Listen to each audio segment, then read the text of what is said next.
All right, good morning, everyone. Please stand. The Prime Minister, the Most Honorable Andrew Holness, along with the Chief of Defense Staff, Major General Rocky Meade, the Commissioner of Police Acting, DCP Clifford Blake, the Minister of National Security, the Honorable Robert Montague, as well as the Minister of Justice, the Honorable Delroy Chuck, will be joining us, and to the Major General Anthony Anderson, the incoming Commissioner of Police. You may be seated, Prime Minister. Good morning, everyone. A state of public emergency has been declared in the St. Catherine North Police Division, effective Sunday, March 18th. These enhanced security measures through the Emergency Powers Act will last initially for 14 days. Crime and violence, in particular murders, have been escalating in this police division. The security forces have advised me as Prime Minister in writing that a high level of criminal activity continues and threatens public order and the rule of law. This threat is extensive. The Governor General signed the proclamation under the Emergency Powers Act to bring into effect these enhanced security measures. The proclamation has also been gazetted. This is a copy of the gazetted proclamation.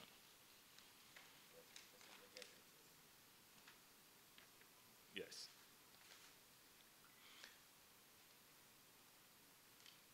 Under the enhanced security measures, the security forces will have extraordinary powers and some rights will be suspended. This does not mean that the use of these extraordinary powers can be arbitrary or are beyond review. The security forces are expected and have been directed to treat citizens with respect and to protect the dignity and safety of all Jamaicans. The security forces will have the powers to search, curtail operating hours of businesses, access to places, and to detain persons without a warrant. All persons using all roadways leading into and out of the St. Catherine North area will be subject to vehicle and personal search. In various areas, there will be joint static and mobile patrols. Persons may also be stopped at various checkpoints. As stipulated under the Emergency Powers Act, the Emergency Powers Review Tribunal will be shortly named. I will address the Parliament at the earliest opportunity on this declaration.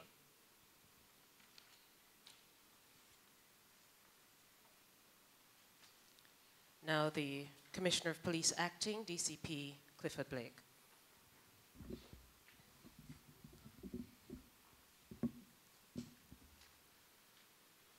Good morning. The St. Catherine North Police has been on the police radar for a number of years. The police force has been actively involved in attempting to bring order to the St. Catherine North Police Division. Despite several activities, the movement of gangs and guns continue. As of this morning, March 8, we have seen 48 murders since the start of the year. This compares with 30 for the similar period last year. Given the threat to rule of law, we have recommended enhanced security measures to be implemented based on the following. There has been an escalation in criminal activity and in particular murder since the start of the year. For all of 2017, there were 136 murders recorded in that division. Since the start of the year, we have seen 48 persons murdered. Between January and March last year, March 18, there were 21 murders. Between January and March 18 in 2017, there were 30 murders. Therefore, the trajectory shows there's a significant escalation. The St. Catherine North Division had the largest gang operating in Jamaica, the Klansman gang. This gang has been responsible for scores of murders, robberies, and extortion, not only in St. Catherine, but in neighboring parishes. There is a high level of extortion existing in St. Catherine and in particular Spanish Town. There's threat to public safety and the rule of law. Intelligence assessments indicate the possibility of a further increase in criminal activity due to inter-conflict in the Klansman gang. There will be keen focus on issues of public order by the joint forces, and these will be in particularly Linstead, Spanish Town, and the Bagwalk area will be on our radar. The joint forces will use all tools available to restore public order and the rule of law under these powers. And we will be publishing our list of most wanted persons by this afternoon. Thank you. Thank you, DCP Blake. And now, Major General Rocky Mead, Chief of Defense Staff. Good morning, all. A joint force of the Jamaica Defense Force and Jamaica Constabulary Force deployed this morning to the St. Catherine North Police Division to effect enhanced security measures within the following boundaries. The northern boundary, the parish boundary starting from the intersection of the St. Anne, Clarendon, and St. Catherine parish boundary, running east towards Garfield Road, to the north-south highway, Monique Leg, then to Guys Hill Square, and to Sethfield. The eastern boundary, parish boundary running south to Sligoville, to the intersection of Highway 2000, to Lake Spen Road, to Port Henderson Road, to Salt Pond Road, and Hill Run Main Road. The southern boundary,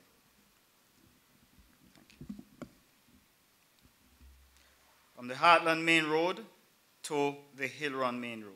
The western boundary, parish boundary running south to Ginger Ridge, to Blue Hole, to Marley Hill, to Dover Road, to the intersection of the PJ Patterson Highway, and then to the Heartland Main Road.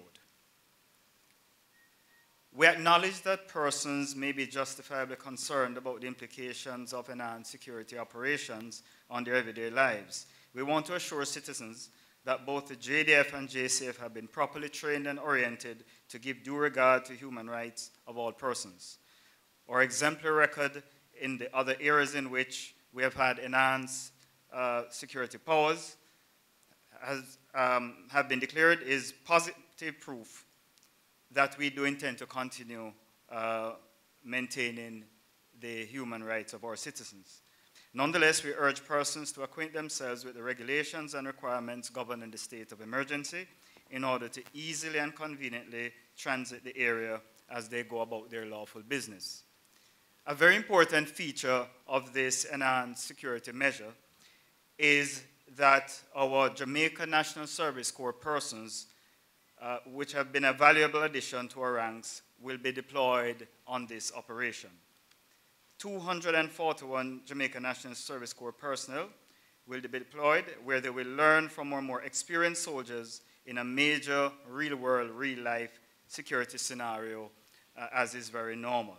The level of training and experience that the JNSC personnel have acquired so far made them well-suited for increased levels of involvement in our security operations.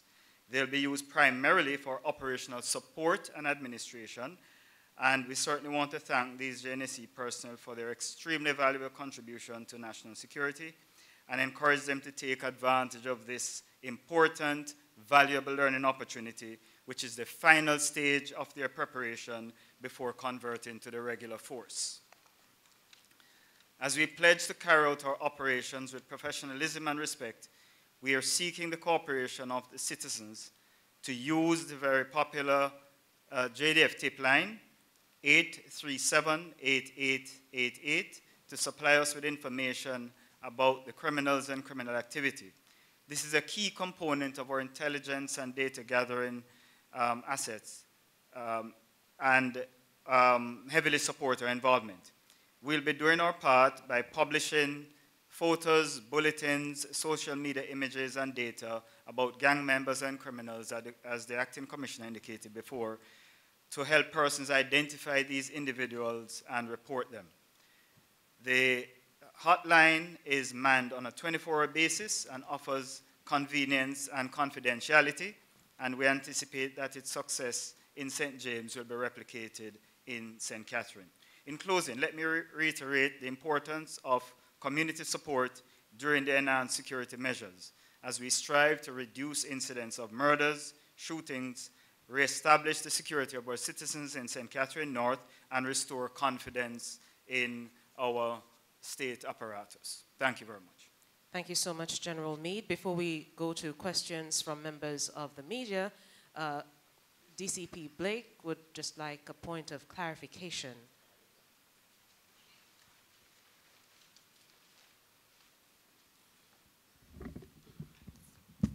Thank you very much.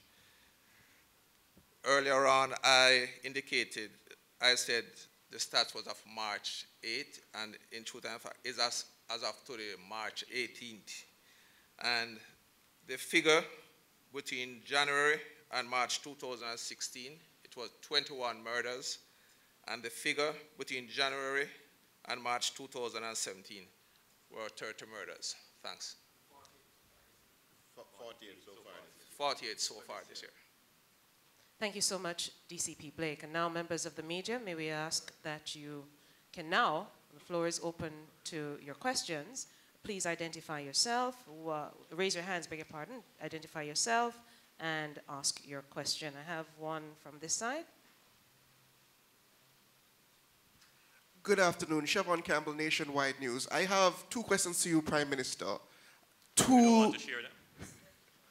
Two ZOSOs, two state of emergencies. The question of pushing resources to the limit comes up now, sir. Are you confident that we have the manpower for this operation? Secondly, and I see the Major General is here, the Major General is to take his post tomorrow, and state of emergency adds to his woes starting the job tomorrow. Are you confident that the Major General is up to the task?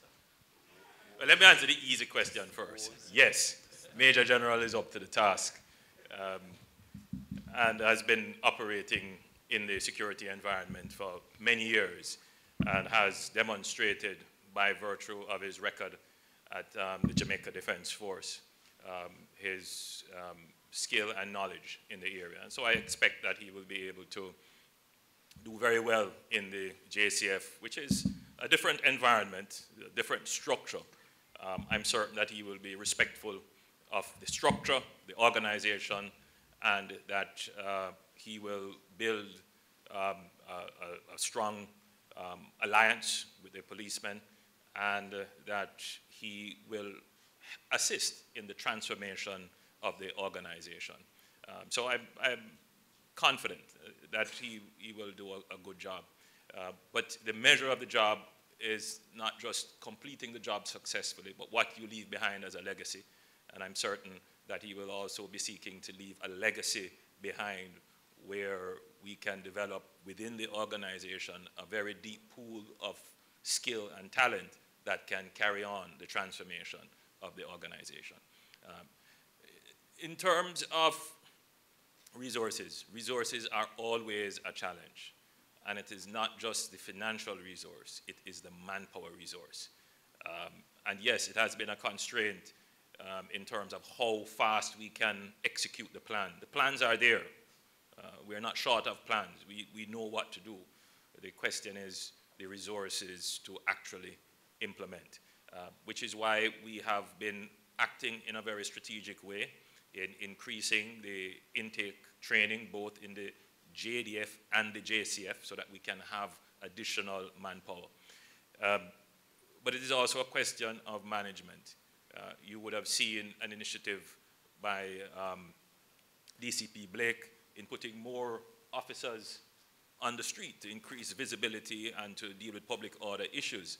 That's a management decision to refocus the use of its human resources to put them in areas that management has determined to be a priority.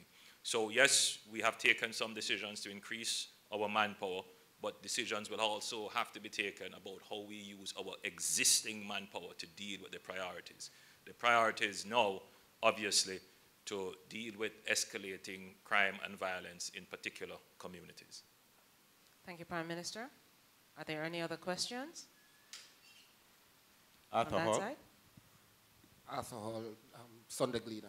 Prime Minister, just a follow-up on the question from Nationwide. We have noticed a reduction in the number of police and soldiers in Denham Town. Is this a reflection of the state of emergency in St. Catherine North, and will we see a reduction in Salem and in St. James as well? Well, I won't answer your question for strategic reasons, but there is a transition in the phase that Denham Town is in. Denham Town is now moving, well, I'll allow General Anderson to, General Meade to. So, thank you very much. So with or without declaring another space that we're going to operate in, the zones of special operation are phased. As you would have recalled from Mount Salem, we went through first the clear phase where we had massive numbers, hold, and then build. Similarly for Denham Town, the phases were always planned. And we are now in the build phase in Denham Town. So the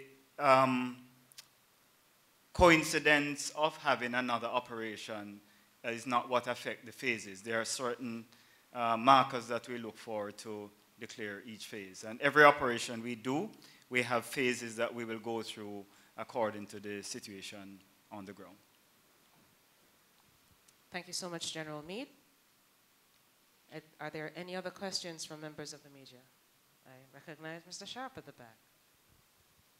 What phase is, Michael Sharp, JNN, what phase is Montego Bay in now?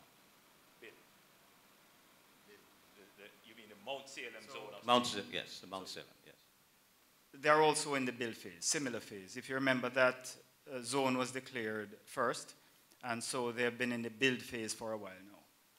Which phase will be the longest, and what should we expect in the build phase? The build phase is the longest phase. That's the phase where, having had some impact on the criminal gangs and the resources they have, we now seek to rebuild the community as best as possible, subject to resources available, but with the continued involvement of the security forces in providing a secure environment for the agencies of the state who will be working in that phase. But that is indeed planned to be the longest phase, to have the legacy and residual impact of going back to a normal community.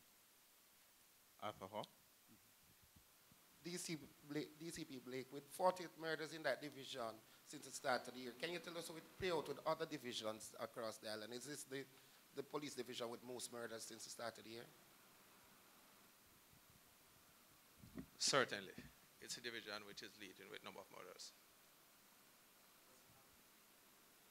I don't have the figures right off my head. Thank you, DCP. Are there any other questions? Well then, may I thank members of the media for coming out on a Sunday for this very important press briefing. The proclamation... let me just also thank members of the media and deliver a late apology for our late start. Obviously, when we do these kinds of events, we have to be sure, double-checking statistics at the last minute to make sure that we give you the correct information and that what we say is actually verified. So please bear with us. We don't do it in a way in which we disrespect your time, so forgive us. Thank you so much, Prime Minister, and thank you so much to members of the panel for joining us. The National Security Minister, the Honorable Robert Montague, the Minister of Justice, the Honorable Delroy Chuck, along with Major General Anderson, Major General Meade, and DCP Blake. We have copies of the Gazette for members of the media, as well as the statements that were read earlier. Thank you, gentlemen. Thank you, members of the media. We look forward to seeing you once again Good morning.